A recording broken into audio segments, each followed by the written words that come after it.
Attention, you're listening to The Todd Huff Show, America's home for conservative, not bitter talk and education. Be advised, the content of this program has been documented to prevent and even cure liberalism, and listening may cause you to lean to the right.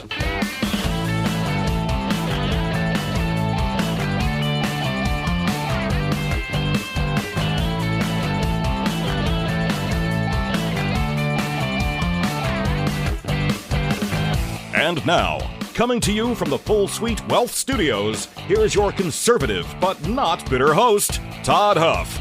All right, my friends, let the gaslighting commence. Let the misinformation be poured upon the American people out of the mouths of people like Chuck Schumer and these other Democrats as we talk about election integrity, as we talk about the SAVE Act. There's also now the Save America Act, which is designed to make our elections safer, to make sure that people who are not supposed to be casting ballots in our elections are not able to do so.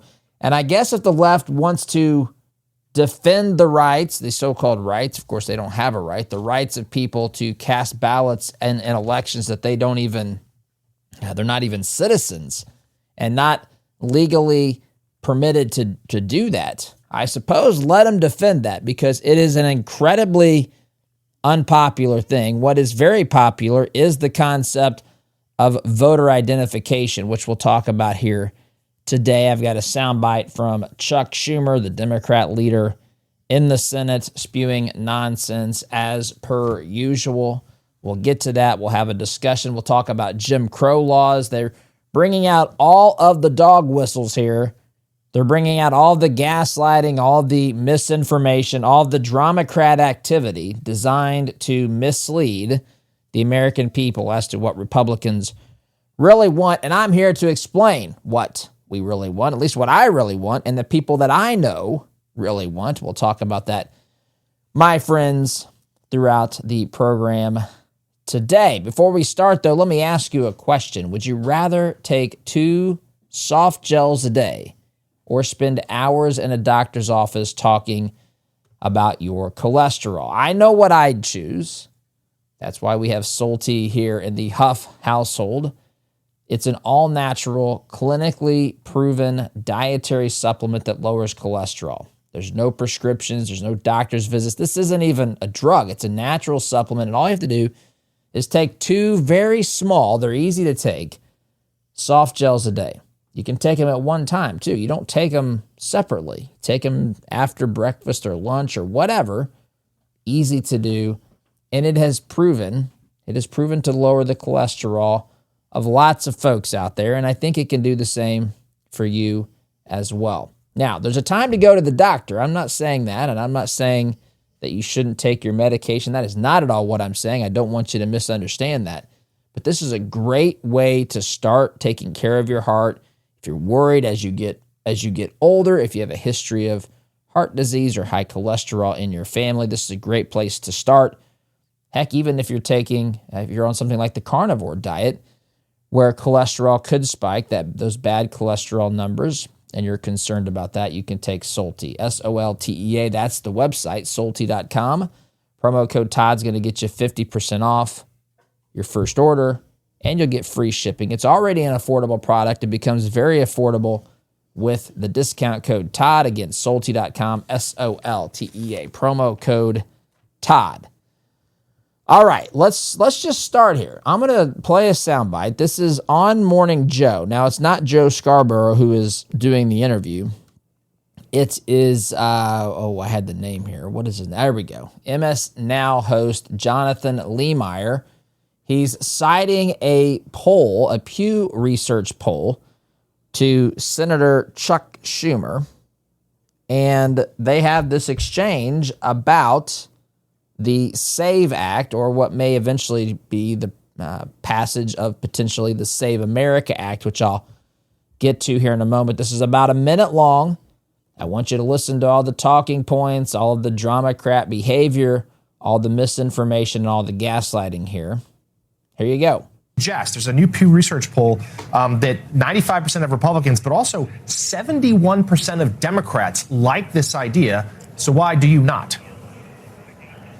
It's Jim Crow 2.0. Oh, my and I goodness. called it Jim Crow 2.0, and the right wing went nuts all over the internet. That's because they know it's true. What they're trying to do here is the same thing that was done in the South for decades to prevent people of color from voting.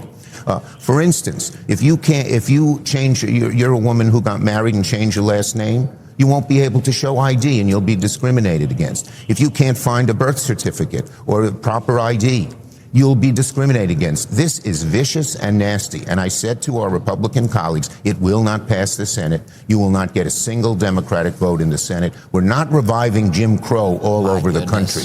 And when the American people hear what exactly it is doing and what its intent is doing, they're going to be against it as well. I don't think so.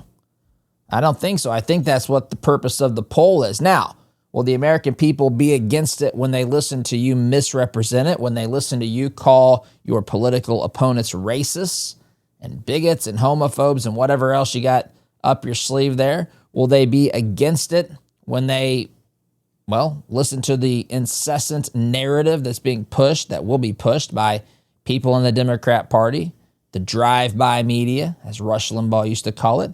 Will they have their opinions changed when all they hear is Jim Crow 2.0, those sorts of things? We will see. But I will say this sort of shenanigan works less and less over time with the American people. Let me reframe this, or I guess refresh our discussion of this, because I talked about this. I talked about the SAVE Act recently. So the SAVE Act, there are people, Republicans, that want to tie this to the appropriations fight that's happening right now. Trump had basically gotten them to put that off and to just have the appropriations. I think we'll see how the final fight over funding DHS. We've talked about these things. If you want more background into this, you can go to our website where we write about these things. You can get the transcripts of this show. The past couple of days we've talked about, or this week we've talked about these things. So I don't want to rehash all of that for our listeners who are here each and every day. But if you missed that episode, shame on you, first of all. I'm kidding. But you can go back and listen to the previous episodes or read the transcripts on the website. The best thing to do is get the newsletter, because you can go back to previous issues. That goes out every day. It's a summary of the show. It goes into a little bit more depth of what we didn't have time to get into today. In fact, I covered things in yesterday's newsletter I didn't have time to get to yesterday, which I told you I would. So that's just at ToddHuffShow.com. Regardless, I don't want to rehash all of this, is what I'm getting at. And so what I want to do is just kind of give you the bullet points. So there's the SAVE Act. The SAVE Act is a piece of legislation that is on the front side of voter ID, if you want to call it that, voter identification law. And so you might be shocked to realize that there is nothing that is required in the vast majority of this country when you register to vote that says I can prove that I'm an American citizen. In fact, there's a little checkbox that says, I attest to the fact that I'm whatever. I don't know the terminology, but that I'm legally allowed to vote and that I'm an American citizen. That's it. Just a little checkbox, right? And if you're thinking like a criminal, if you're thinking like someone who wants to game the system, is a little checkbox. You're already doing a bunch of stuff that's illegal. What's one more little checkbox, right? It's silly, but that's what we have. And so some states have a process where you have to prove documentation on the front side that proves that you are an American citizen. Now, there's about 10 states, as I recall, that have laws on the books, but most of them are incomplete or they aren't actually enforcing or implementing the law. So there's just a couple of places that I think are doing anything remotely close to this. That may be shocking to you. So again, just think about the steps here. Think about the steps and all the vulnerabilities that are wide open here. We've got a process where you can register to vote in the United States, to vote in federal elections where there's no documentation required to prove that you're a citizen. You just have to check a box that says that you're a citizen. And it can be as easy as that in some states. Now, some states have like my state here, which we'll talk a little bit about in Indiana. Indiana has the additional step of requiring a photo ID at the polls, which they've also called, the left, the Democrat Party, people like Chuck Schumer, have called things like that racist and an attempt to keep people from voting, voter suppression, all that sort of stuff, because requiring someone to have some form of identification is apparently oppressive and makes it impossible to vote, especially if you listen to the left. If you're a minority or a woman, I guess they don't think people know how to get identifications. You realize how offensive that is? If you're a minority or a woman and you listen to how these clowns talk about you all day, you don't know how to get an ID. You don't have the means to get a license, or you just don't have the means. You can't, only if you're a woman or a minority, I guess. And I actually remember one of these man on the street interviews. I forget who did it, and I don't intentionally mean that. I don't remember who did it. But this person went to a liberal university and was talking about voter ID laws. And all these white elitist liberals were saying, oh, yes, it's racist because blacks, minorities, they can't get a voter ID, they can't get an identification. That's oppressive. That's all these things. Then the guy, whoever it was, I wish I could remember, you may have seen this as well. He goes to Harlem, New York, and he asked the people on the street, do you have an identification? Well, asks black people on the street.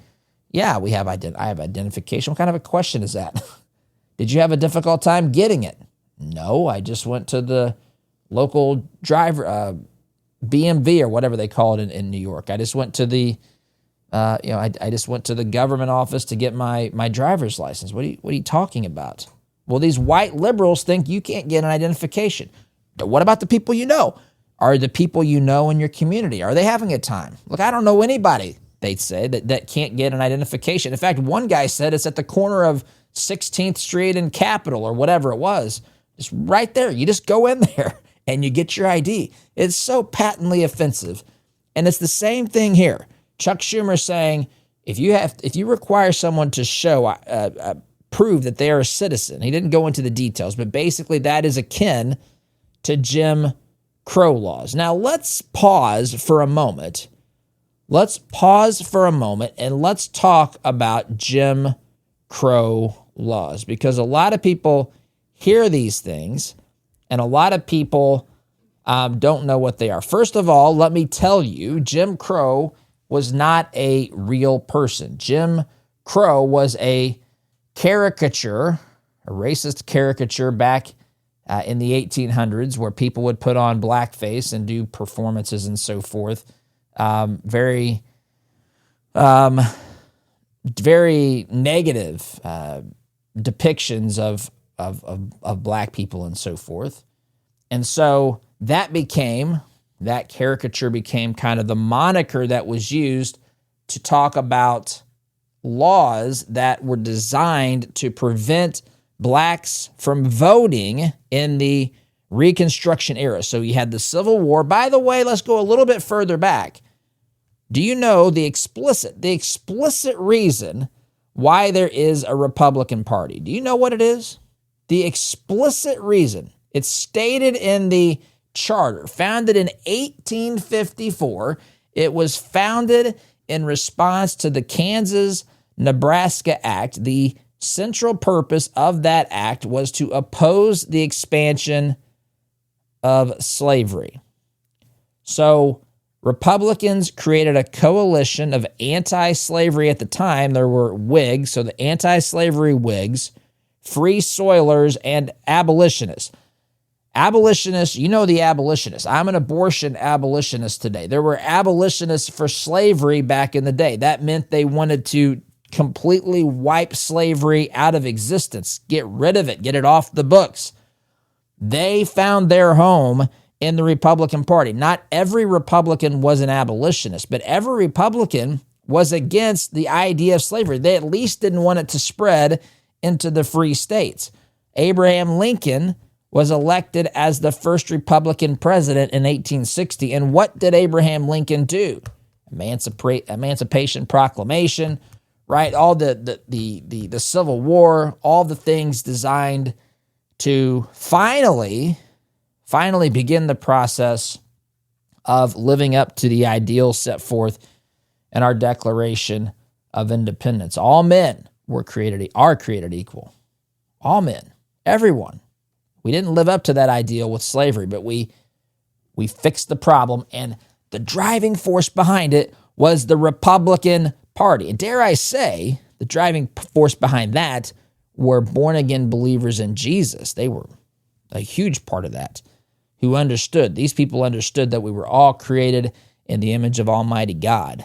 And they took, listen, for those who say, keep your faith out of politics. If it wasn't for people willing to live out their faith in the public square and through the political process, I'm not saying forcing people to accept their religion. I'm saying to stand up for what is morally right because of the convictions that they have from Almighty God himself. So anyway, so that's the background here, right? So you have a party that was created explicitly to bring an end to slavery.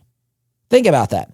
To put an end to it, or at least to keep it from spreading, right? We don't want it to permeate any further than it already has. Some people wanted to get rid of it. They called the Republican Party their home. And so that party had to rise up and defeat the party, the Democrat Party, by the way, the Democrat Party that had created the laws, that had created the environment for slavery to exist and to thrive. That's the background. And we're getting lectured by some leftist Democrat today. He's up there telling us that we Republicans are the party of Jim Crow and racism. It's just factually not true. It's factually not true at all. Listen, hear me say this. I'm going to make a clear statement. The left won't say this about me, but I will be fair. Being Democrat doesn't make you racist, but there absolutely is racism in the Democrat Party. There's absolutely racist across every political party, faction, religious group. It's sad to say, but it's true, my friends. But the party itself, the Republican Party itself, is not racist, and it's amazing what they've gotten away with. I mean, when they have their private parties and their sessions where Bill Clinton is being painted in a dress or whatever they're doing over there, when those things are happening, they have to just laugh it up at how stupid the people are who are voting for them in many cases, who buy this garbage and nonsense.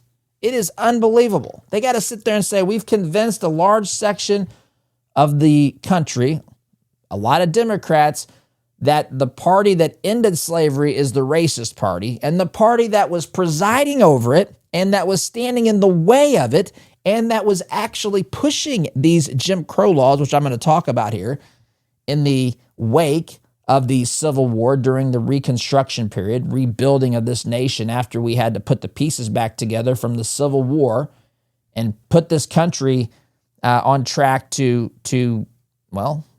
believe in, to actually fulfill its ideals that all men are created equal. So Jim Crow laws, these were passed in the wake of the Civil War during Reconstruction by the people that didn't really like the idea that slavery didn't exist anymore.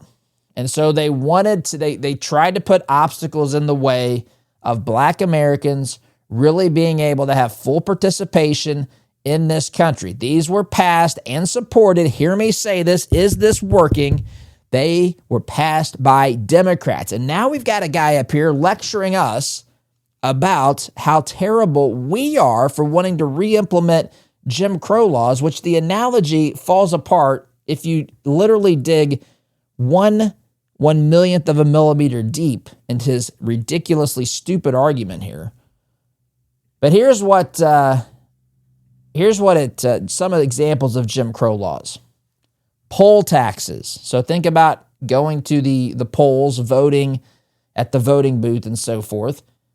They instituted a requirement of payment before voting. These are examples of Jim Crow laws. These poll taxes effectively excluded poor voters. And because Black Americans had not had a chance to build any wealth because they had been living under slavery, Black Americans were disproportionately impacted by this. And this was ended by the 24th Amendment and, of course, later court rulings and so forth. There were literacy tests that were required in order to vote. This required voters to read or interpret legal text. This was administered very subjectively. White voters sometimes were given an automatic pass. Black voters were sometimes failed even if they had the answers. This was a form of discretionary exclusion, again, used by, hear me say this, white supremacist Democrats to keep Black Americans from voting. You may have heard the term grandfathered in. If you use the word grandfather clause or you're grandfathered in, they tell you that that's inherently racist. That's ridiculous, but it does. The term has its roots in something that's racist. The term is not racist. The term was used to describe a racist behavior. So here it is, another example of a Jim Crow law. This grandfather clause, that exempted voters from these tests, these poll taxes, if their grandfather was eligible to vote before a certain date. Now, that may sound a little bit like, or what's the big deal? Well, nobody's grandfather could vote if they were Black before a certain date. So this only applied to people whose race allowed them to vote for way back in history, back prior to the Civil War, everything that happened in the wake of that during Reconstruction. So since, again, enslaved people could not vote, these exemptions were applied almost exclusively to white voters, white Democrats, may I add. Friends, think about this. Investments are like seeds that we plant. They grow, they multiply, but are they bearing the kind of fruit that you want? At 4-8 Financial, they believe your money should reflect your values. They specialize in wealth management and biblically responsible investing, screening out companies that do not align with your faith. It's all about having what they call a purpose-centered financial planning strategy, helping you live a life of meaning and purpose. You want to see if your investments align with your values or to what degree they do. All you have to do is head on over, take a quick, simple, easy assessment at 48financial.com/Todd. That's 48financial.com/Todd. 48 Financial, they're here to worry about your money so you don't have to. I'm here right now, my friends, to help make sense of all this, but I've got to take a break. Quick timeout, back in just a minute. Welcome back, my friends. Going through, since Chuck Schumer wants to bring up, compare the SAVE Act, which is unbelievable. He wants to compare the SAVE Act to Jim Crow laws. I'm going through actual Jim Crow laws. People use the term a lot. In fact, I defy you. If you're a leftist out there, if you're someone who's been, effectively had the sense educated out of you by these lunatics running our universities today, if you're someone who believes that these laws, that the SAVE Act is akin to Jim Crow, I welcome you. You have a green light to let me know how. In fact, I would love that no one will come on here. No one will come on here and have these discussions with me because they know it's ridiculous or they're just terrified of truth or something. I'll be very nice to you, but I'm not going to put up with the nonsense. Tell me how requiring people to prove they're a citizen prior to registering to vote, how that is anywhere near what's going on here with Jim Crow laws. I've got others as well. Here's other examples of Jim Crow laws. White primaries. Political parties barred black voters from participating in primaries. I'll let you guess which party you took advantage of that. In certain one-party southern states, that primary was how elections were decided. It's like whoever won in the other party wasn't going to win anyway, so they kept people who were not white out of the primary process, And the primary process was really the main election because the opposing party didn't have enough support to win. So that's effectively excluding people politically from the process, silencing them.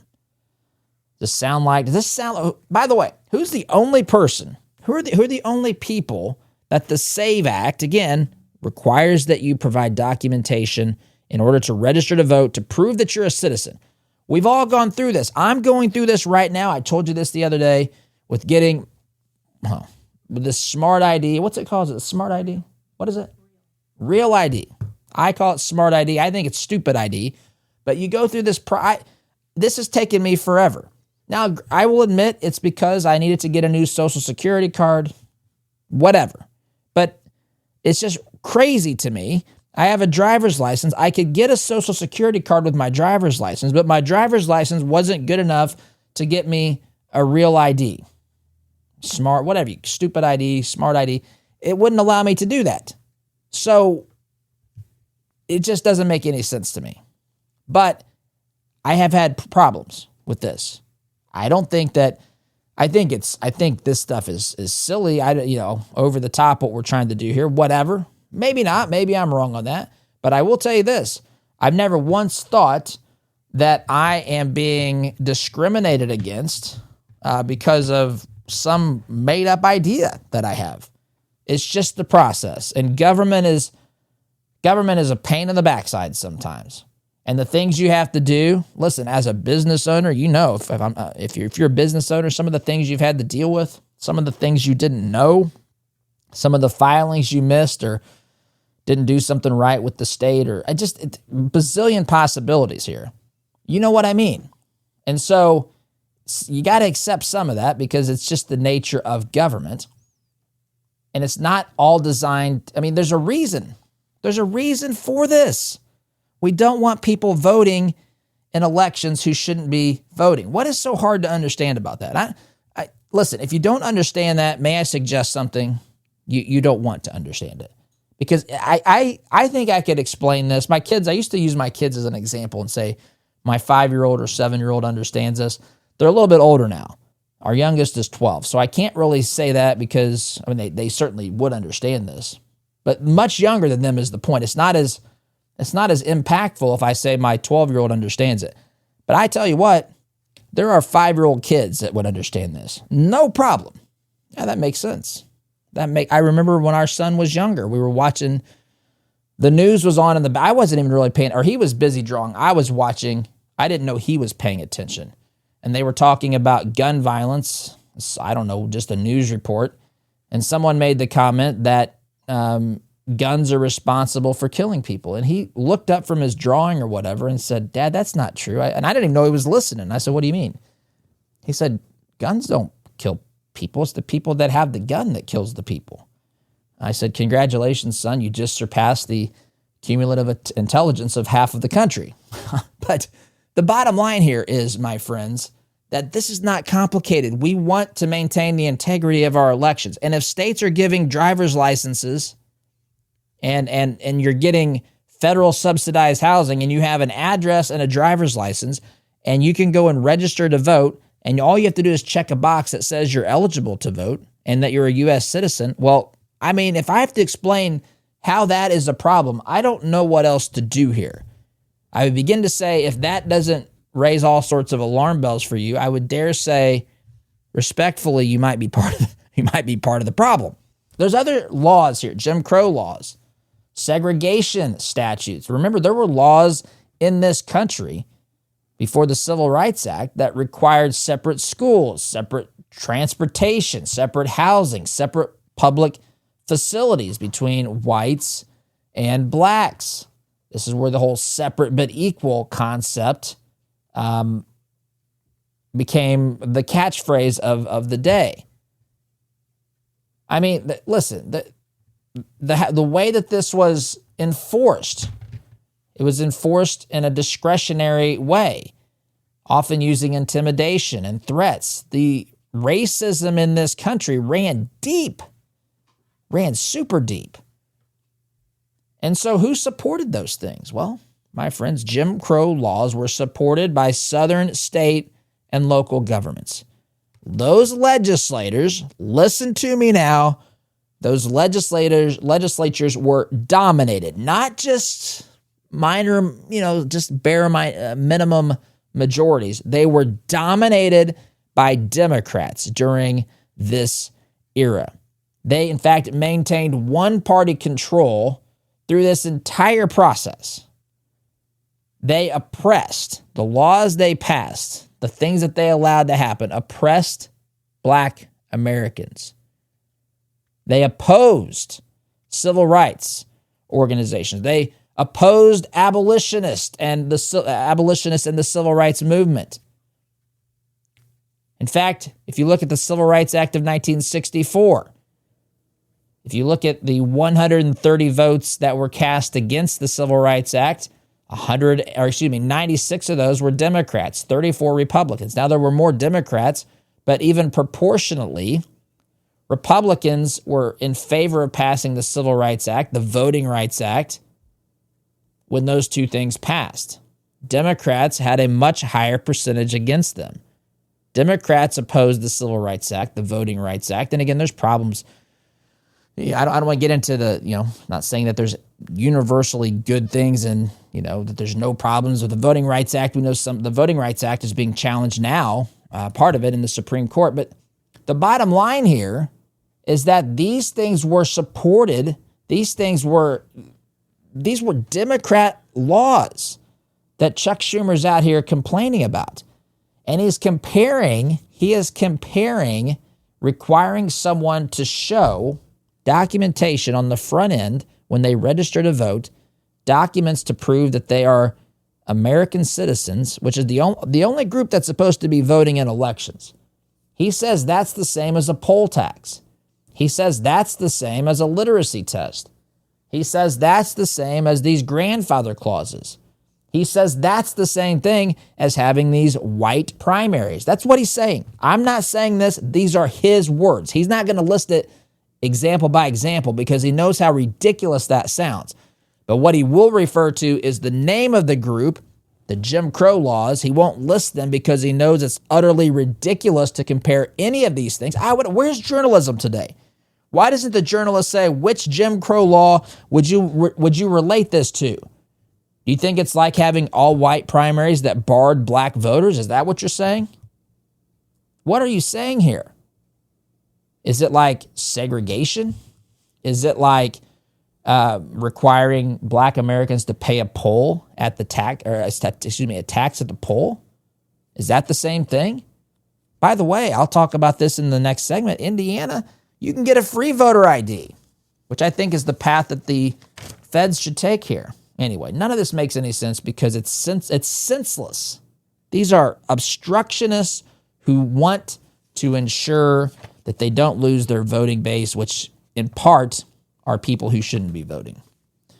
Friends, if you're dealing with discomfort, if you're tired of living off prescription medications, managing the side effects, you're not alone. A lot of people are looking for something natural they can trust. That's why I want you to check out Christopher's Organic Botanicals. It's a family-run natural kratom company rooted in truth, transparency, and tradition. They partner directly with farmers in Indonesia. They lab test everything before it reaches your hands. No hype, no synthetics. Just the real deal done right. You can start with their kratom starter pack. Use coupon code Todd Huff. You'll save 10%. You can do all this at Christopher's Organic Botanicals.com. Christopher's Organic Botanicals.com. Coupon code Todd Huff again saves you 10% on your first purchase. Truth, tradition, transparency. Time out here, my friends. Back in a minute. Welcome back, my friends. I've got two things I need to do. One, I want to tell you about the voter ID law here in Indiana, which has required photo ID since I think about 20 years or so. And then secondly, I want to talk to you about I mentioned there's the SAVE Act and the Save America Act. The SAVE Act is just about,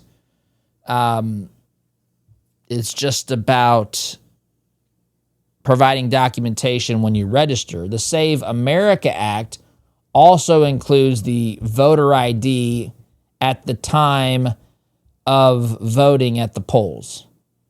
So that is, that's the two things I want to hit really quickly on in the time that we have remaining, my friends. Maybe you've reached that stage, by the way, where managing your money feels like juggling more than just numbers. And you know that some families have navigated this very well. They have a plan that lasts for generations. They've navigated the growth. They've navigated the tax planning, estate work, the investment choices, all those things that come.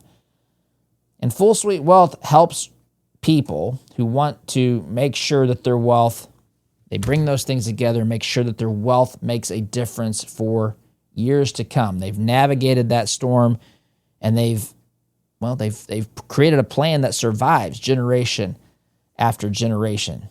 Full Suite Wealth brings together high-level investment strategies like private equity, private credit, option strategies, all coupled with expert legal guidance, helping navigate these sometimes tumultuous and confusing waters.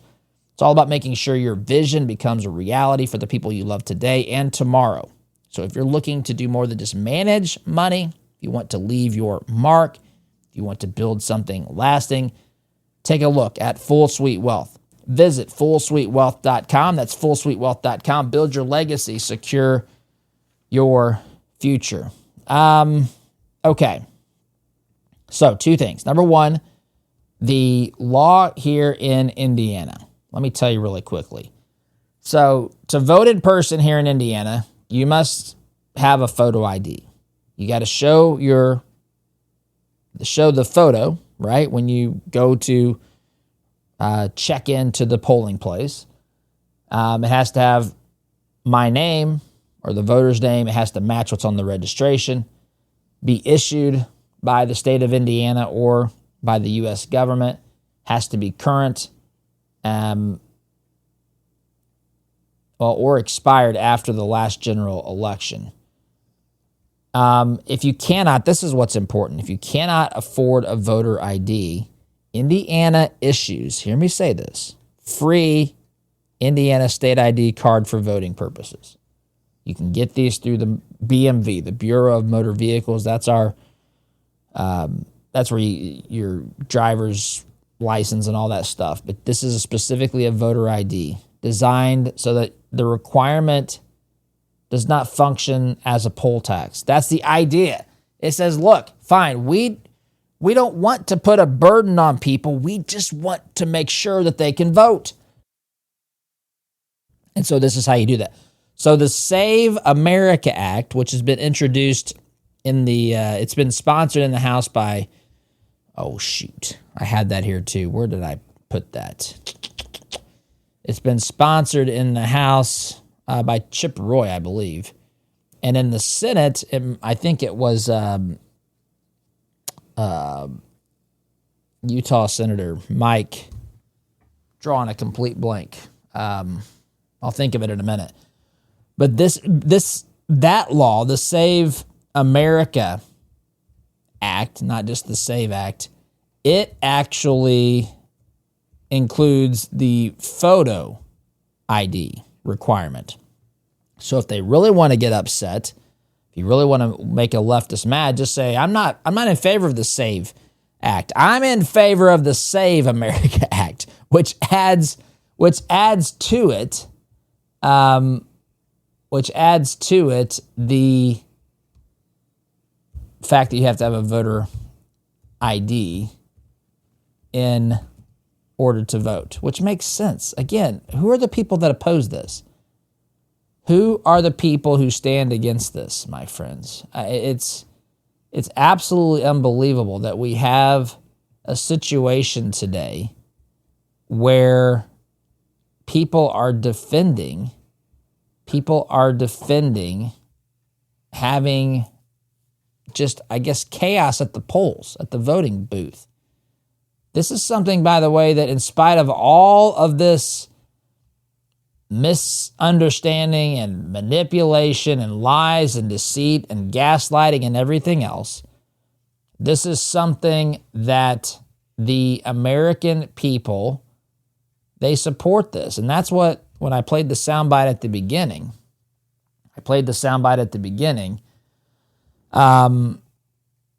he referenced, the host, when he questioned Chuck Schumer, Jonathan Leemeyer, said 71% of Democratic voters support voter ID, 95% of Republicans. Chuck Schumer said, that's because they don't understand how racist this is.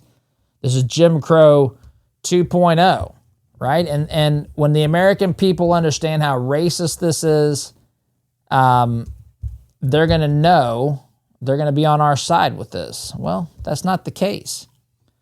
That's not the case at all. Mike Lee. I don't know why I couldn't think of I'm a huge fan of Mike Lee's, and I just could not wasn't planning to say his name. But anyway, he's the one, I believe, who's introduced this in the U.S. Senate. These are common sense approaches. These are things that have to be done. And I'm going to tell you what, in the closing moments here, the left, the Democrat Party, between deportations and if these laws get passed, there's a chance that their voting results are going to take it on the chin in November, and I hope so. Got to go. SDG.